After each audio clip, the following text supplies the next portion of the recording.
The view from the command deck of the Xylarian warship was one of absolute triumph. High Commander Krell stood tall, his forearms clasped behind his back. His hard, insect-like shell shone under the cold lights of the ship. He looked down at the tactical screen. On the screen, small red dots represented the human heat signatures. They were moving fast. They were leaving their colony walls and running into the deep, narrow canyons of the mountains. To Krell, this was the universal sign of prey running away from a predator. The Galactic Council had warned him about humans. The reports said that humans were soft. The reports said they loved diplomacy and were terrified of conflict. The data logs showed that humans were always asking for treaties and ceasefires.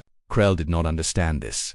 In his culture, asking for peace was a sign of weakness. It meant you were afraid to fight. He clicked his mandibles together in a rhythm of amusement. He turned to his sub-commander, a smaller alien with nervous eyes. The sub-commander was looking at a different screen. This screen showed energy readings coming from the canyon. Commander, the sub-commander said, the sensors are picking up strange echoes in the mountains. The density of the rock is high, but there are energy spikes. Maybe we should scan the area again before we land. Krell waved one of his forehands, dismissing the idea. You worry too much. Those energy spikes are just magnetic interference from the minerals in the rocks. Look at them run. They are not setting up defenses. They are not manning the walls. They are fleeing. If we bomb them from orbit, it will be too easy. It will be boring. I want my warriors to hunt. I want to feel their fear. Prepare the drop pods. We are going down. On the surface of the planet, the air was hot and dry. It smelled of dust and ozone. The wind howled through the jagged rocks of the canyon. Lieutenant Alice Vance of the United States Marines wiped a bead of sweat from her forehead. She was not running away. She was waiting. Alice checked her watch. She looked at the heavy transport trucks moving up the rocky path ahead of her. The trucks were empty, but the aliens did not know that. To the alien sensors, the heat from the truck engines looked like hundreds of people moving together. It was a trick. Sergeant Paul Knox crawled up beside her. His armor was covered in red dust. He looked like part of the mountain. He held a pair of digital binoculars to his eyes. They are taking the bait, Lieutenant Knox said quietly. His voice was calm. There was no fear in it. I can see their drop pods entering the atmosphere. They are coming down right on top of the colony. Alice nodded. Good. Is the colony fully clear? Yes, ma'am, Knox replied. The civilians were evacuated 3 days ago. The last transport ship left while we were jamming their scanners. The only things left in that town are empty buildings and a few surprises. Alice adjusted her rifle. She looked back down the canyon. The path they were on was called the Throat. It was a narrow pass with high, steep walls on both sides.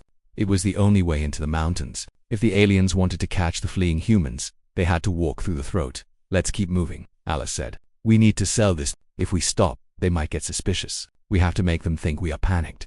The Marines stood up and began to jog. They did not run like scared children. They moved with a strange, rhythmic efficiency. They kept their heads down. They kept their weapons close. To an observer from the sky, it looked like a retreat. But up close, it looked like a machine moving into position. Back in the empty colony, the sky tore open. Fire streaked down from the clouds. The Xylarian drop pods slammed into the ground with massive force. Dust and debris flew into the air. The doors of the pods blasted open, and the alien warriors poured out. They were terrifying creatures. They stood 7 feet tall on reverse-jointed legs. They held plasma rifles that hummed with green energy. They chattered and hissed, looking for targets, but there was no one there. The streets were empty. The houses were dark. A child's toy lay abandoned in the dirt, but the child was gone. The Xylarian captain roared in anger. He wanted to fight. He wanted to hear the humans scream. He looked at his scanner. He saw the heat trail leading out of the town and toward the mountains. The captain tapped his communicator. Hi, Commander Krell, the nest is empty. The prey has run to the rocks. On the ship, Krell laughed. It was a dry, rasping sound. Of course they ran. They know we are here. Do not let them escape into the caves. Chase them. Burn them out.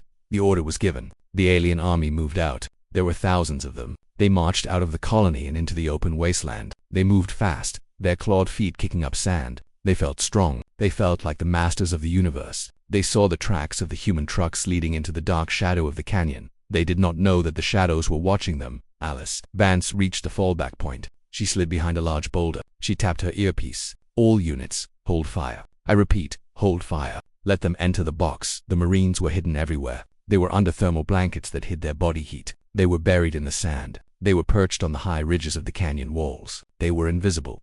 Knox lay next to Alice. He looked through his scope. He could see the alien vanguard entering the mouth of the canyon. They were moving in a sloppy formation. They were not checking the corners. They were talking loudly to each other. They were arrogant. Look at them, Knox whispered. They think this is a game. They have never met Marines before, Alice whispered back. They think we are like the other species they conquered. They think we will beg for mercy. The aliens pushed deeper into the canyon. The walls rose high above them. blocking out the sun. The wind died down. It became very quiet. The only sound was the clicking of alien claws on the stone. The Xylarian captain stopped. He looked around. For a second, he felt a strange sensation. The canyon felt too quiet. He looked up at the high ridges. He saw nothing but red rock and shadows, but his instinct told him something was wrong. He raised his hand to stop the column. "Why are we stopping?" Krell's voice demanded over the radio. "It is too narrow here," the captain said. "It is a choke point." "You are afraid of shadows," Krell replied. "Push forward. The humans are just ahead. I can see their heat signatures. They are trapped against the dead end. Finish them." The captain lowered his hand. He signaled the troops to move forward. The entire alien army began to squeeze into the narrow pass. They were packed tight, shoulder to shoulder. High above, Alice Vance watched them. She waited until the main body of the alien force was completely inside the canyon. She waited until there was no way for them to turn around. She waited until the trap was perfect. She looked at Knox. He nodded. He was ready. Every Marine in the canyon was ready. They had their fingers on the triggers. They had their eyes on the targets. The aliens were now fully inside the throat. They were loud and confident. They thought the hunt was almost over. Alice Vance took a deep breath. She pressed a button on her radio. She did not shout. She did not scream. She spoke in a calm, flat voice that carried over the entire Marine network. "Welcome to the grind," she said. "Light them up." The silence in the canyon was heavy. It was a physical weight that pressed down on the shoulders of every living thing in the pass. The only sounds were the scratching of hard claws on stone and the low guttural clicks of the Xylarian language. The alien warriors walked with their weapons held loosely in their hands. They did not look up at the high ridges. They looked forward, staring at the empty track where they thought the humans were running. They were predators, and they were bored. They wanted the chase to end so the killing could begin. High above them, hidden in the deep shadows of the red rocks, Private Lisa Ray lay perfectly still. She was covered by a thermal blanket that matched the color of the dust. Her heavy repeater machine gun was set up on a bipod, pointed directly at the center of the alien column. A bead of sweat rolled down her nose and dripped onto the metal of the gun, but she did not wipe it away. She did not blink. Her breathing was slow and shallow. Inhale for 4 seconds. Exhale for 4 seconds.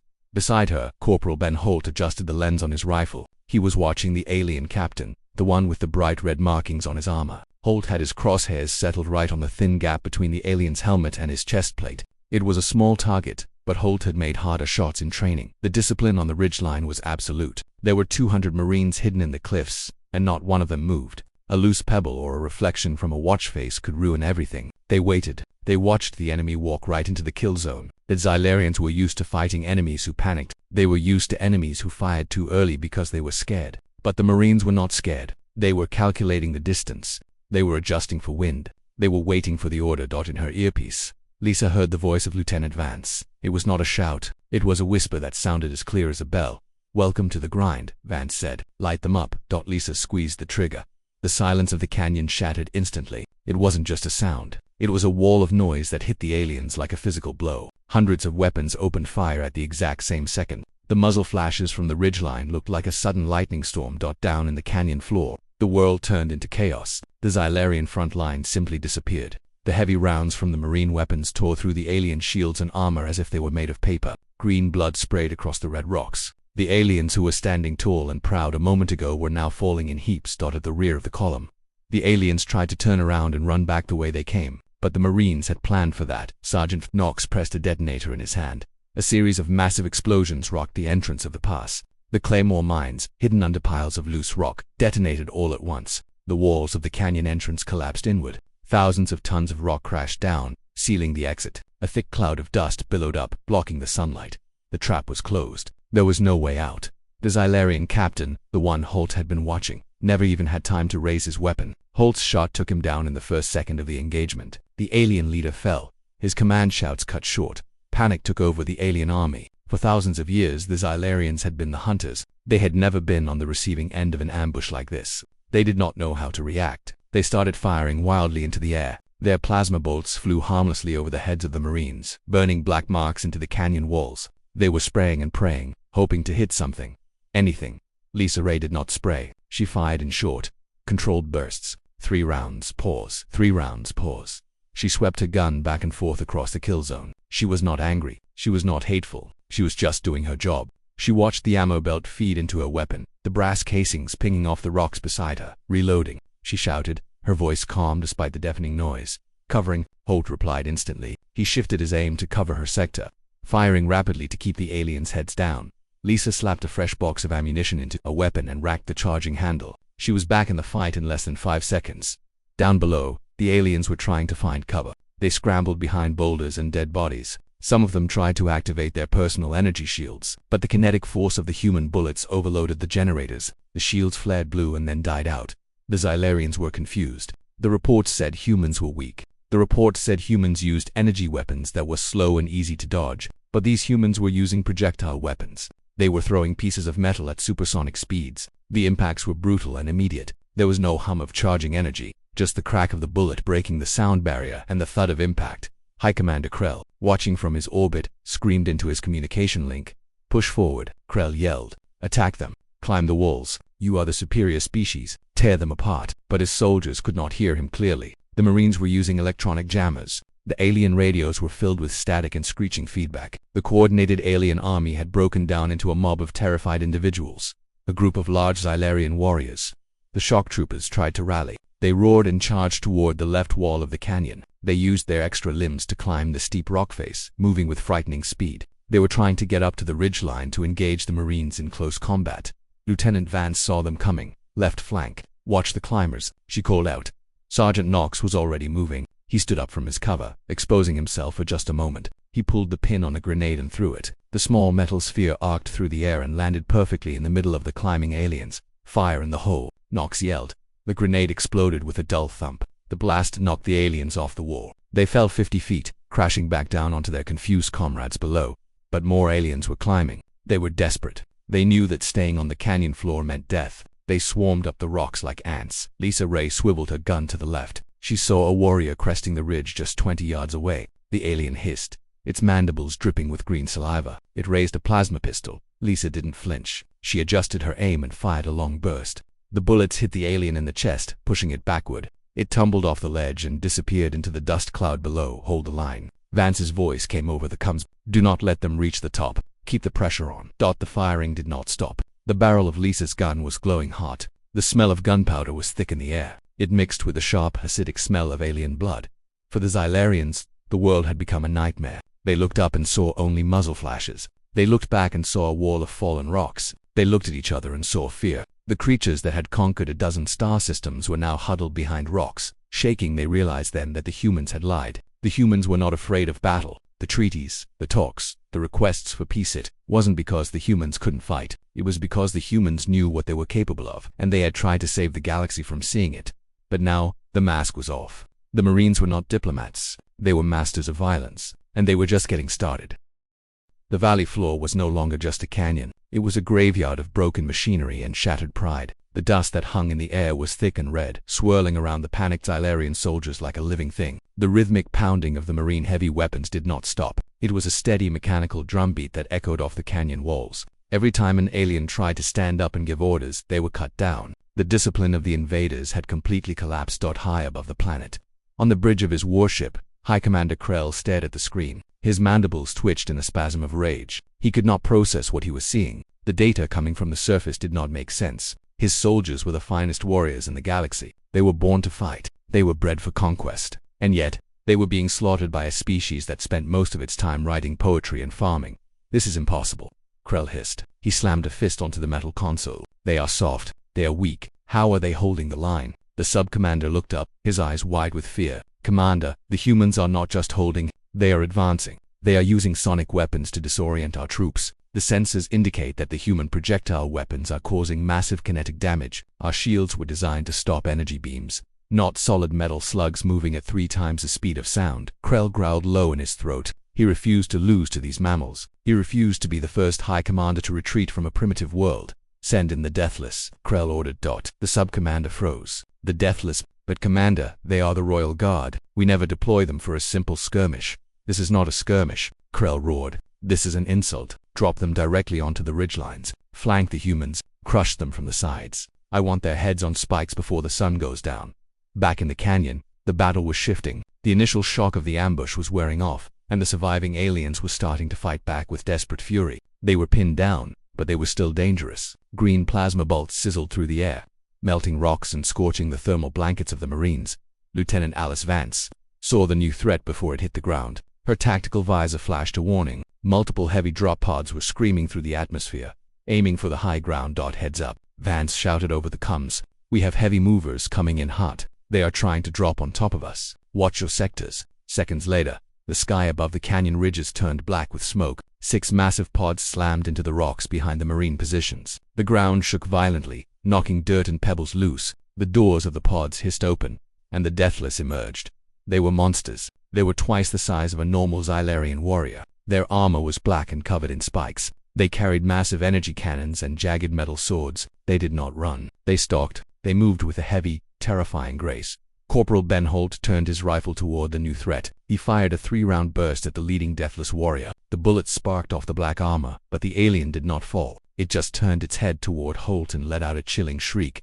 AP rounds are bouncing off, Holt yelled. They are heavily armored. Switch to concussive, Vance ordered. Break their balance. Private Lisa Ray reached for her grenade launcher. She loaded a round that was painted bright yellow. She aimed at the feet of the charging giants. Eat this, she muttered. She pulled the trigger. The grenade launched with a soft thump. It exploded right in front of the Deathless squad. But it wasn't a fire explosion. It was a concussive blast, a massive wave of sound and pressure. The Xylarians had extremely sensitive hearing. Their antennae were designed to pick up the faintest sounds of prey hiding in the grass. The blast from the concussion grenade was like a hammer blow to their brains. The giant warriors stumbled. They clutched their heads, dropping their weapons. They shrieked in pain as the sound waves overloaded their sensory organs. Now, Vance shouted, focus fire on the joints. The Marines poured fire into the confused giants. They aimed for the knees, the necks, and the gaps in the black armor. The Deathless, who had never known pain or defeat, was suddenly vulnerable. They flailed blindly, striking at the air. One of the Deathless warriors, blinded and enraged, charged straight at Lisa Ray. It was moving fast, swinging a massive sword that could cut a man in half.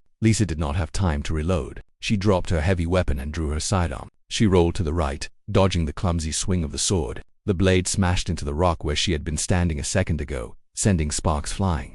Lisa came up from her roll. She was now inside the alien's guard. She was so close she could smell the chemical stink of its breath. She jammed her pistol into the soft joint under the alien's arm and fired 3 times. The giant creature stiffened. It let out a gurgling sound and collapsed forward, crashing onto the rocks. Lisa scrambled back, breathing hard. She looked around. The other Marines were doing the same thing. They were not overpowered by the size of the enemy. They were using speed and precision. They were using the environment.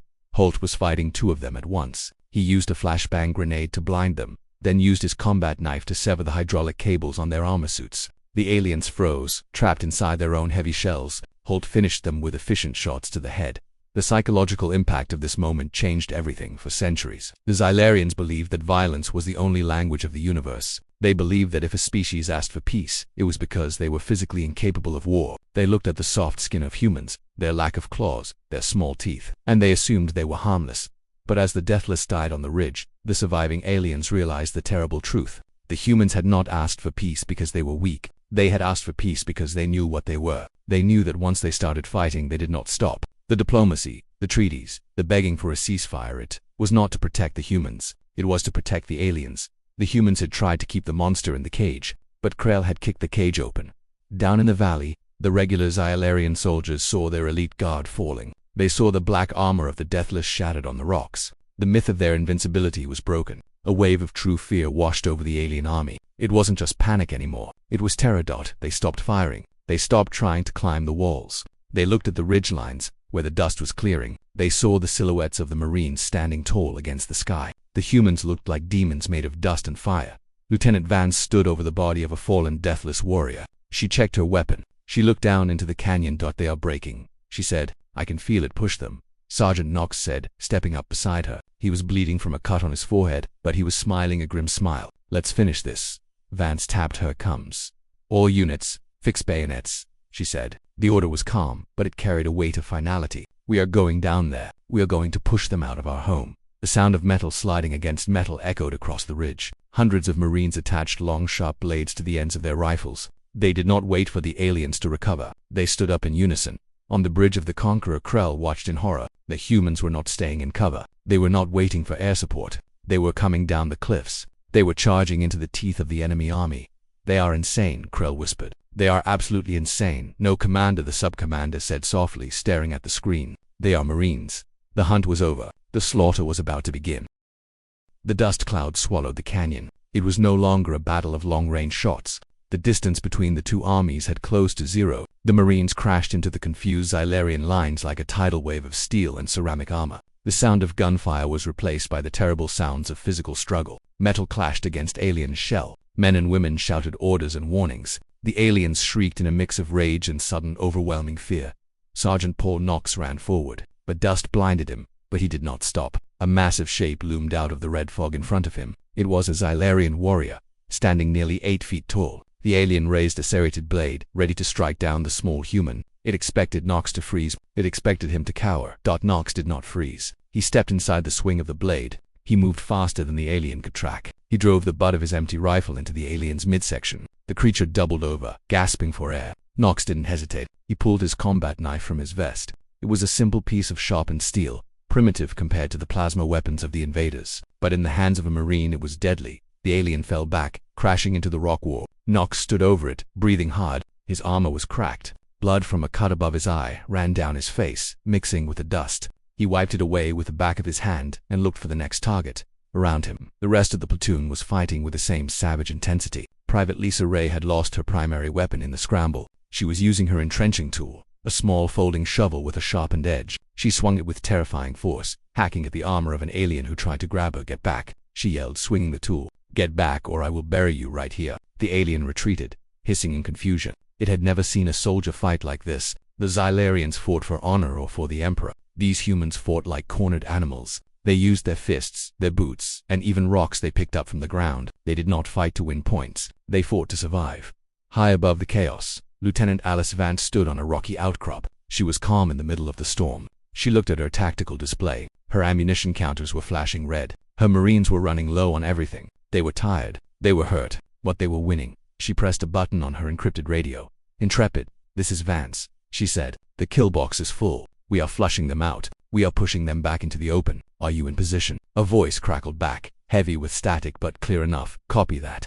Vance, the USS Intrepid is drifting out of the magnetic shadow now. We have a firing solution. Keep your heads down. We are bringing the rain." Vance smiled. She switched her comms back to the general channel. "Marines," she shouted, "push them. Drive them out of the canyon. Make them run." The order galvanized the troops. The Marines roared. It was a primal sound, deeper and louder than the alien screeches. They surged forward. They stepped over the bodies of the fallen deathless. They pushed the Xylarian army backward, step by bloody step. On the alien command ship, High Commander Krell was losing his mind. He watched the holographic map. The blue dots of his army were retreating. They were being shoved out of the defensive cover of the canyon walls. They were being forced back into the open wasteland where there was no cover. Stop. Krell screamed into the radio. "Turn around. Fight them. You are superior warriors." But there was no answer. The electronic warfare jamming from the humans was too strong. All Krell could hear was static and the distant sounds of his soldiers screaming. The Xylarian morale broke completely. They dropped their weapons. They turned their backs on the humans and ran. They scrambled over each other to get away from the demons in the dust. They poured out of the canyon mouth, spilling onto the flat, open desert. They thought they were escaping. They thought they had survived the meat grinder of the canyon. They ran into the sunlight, gasping for breath, looking up at the sky with hope. Then the sky turned dark. The USS Intrepid cloaked directly above them. It was a massive shadow that blocked out the sun. It was an ugly, blocky ship, built for war, not for beauty. Its hull was scarred from 100 battles. Along its side, massive gun ports slid open. Down on the ground. The alien captain looked up. He dropped to his knees. He understood now. The canyon was just the funnel. This was the slaughterhouse. The guns of the Intrepid began to spin. Vance watched from the mouth of the canyon. She raised her hand. Hold position. She ordered, "Let the big boys handle the rest."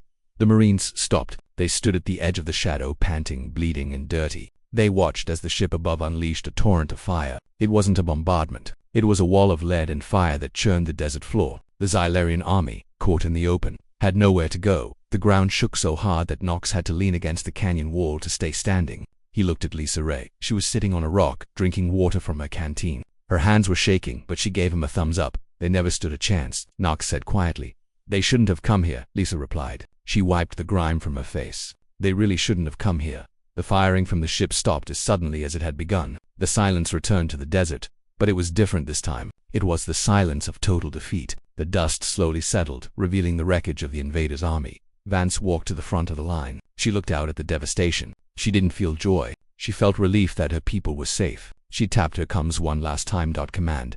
This is Vance. The ground threat is neutralized. Secure the prisoners, if there are any left. We are coming home.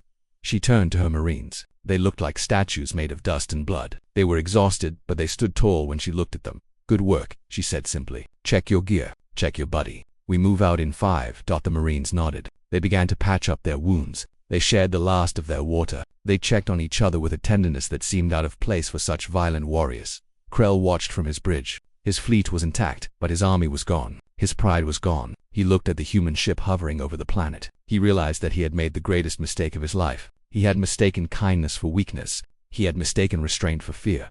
He sat down in his command chair. He did not order a counterattack. He did not order his fleet to fire. He sat in silence, waiting for the humans to tell him what to do next. He knew now who the true masters of war were, and he was terrified. The silence that fell over Outpost V was not like the silence before the battle. Before, the silence was heavy and full of tension. Now, the silence was final. The wind blew through the canyon, carrying the smell of ozone and hot metal. The dust began to settle, revealing the wreckage of the Xylarian army. The once proud and terrifying invaders were now scattered across the desert floor, their weapons broken and their spirit crushed.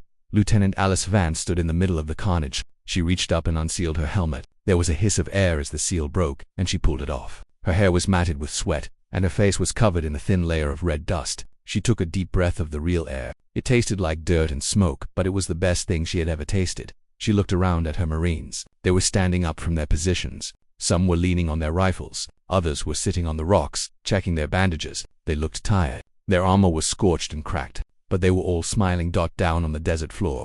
The remaining Xylarian soldiers were doing something that had never happened in their history. They were dropping their weapons. The plasma rifles fell to the sand with dull thuds. The aliens fell to their knees, bowing their heads. They did not look at the humans with anger anymore. They looked at them with awe.